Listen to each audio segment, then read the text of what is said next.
about for soldiers who lose their belief in the legitimacy of whatever war they're in? A lot of stuff came out about, as you mentioned earlier, about whether or not we should have been there in the first place. Of course, you can make an argument for that in basically every conflict.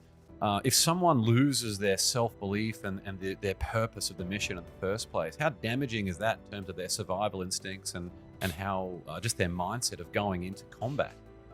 It's very cancerous, This is what we talk about now and what we do with Breakpoint. It's like, healthy body, healthy mind. These are the foundations for anything. So when you started to see people coming over to Iraq, they were out of the military 10 years, 15 years. They weren't healthy, they weren't strong, they weren't able to run a mile. So, a lot of those guys overreact. And that's all nations here, not just my guys, but a lot of these guys can't react properly, so they act aggressively. So there was a lot of murderous things going on in the early days of Iraq. There was a lot of people dying who shouldn't have, probably because of that. People were just reacting to things that were kind of scary, but not necessarily what they thought it was. So there was a lot. I think that's one of the things, realizing when you're at war now, you're not with the military who are training all day. They've got support from air assets or naval assets or whatever they've got.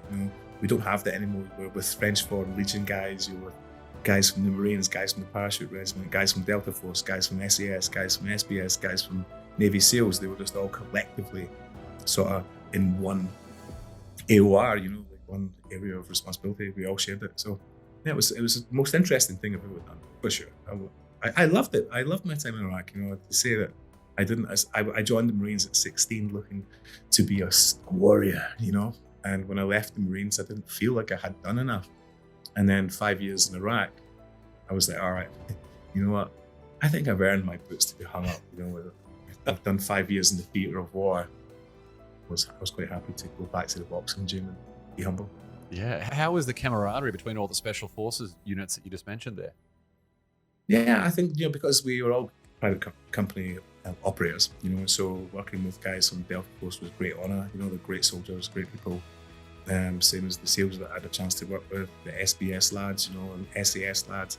The Rangers, I get nothing but the highest respect for them all, man, because you don't get to that level of soldiering without having proven you're good enough to be there.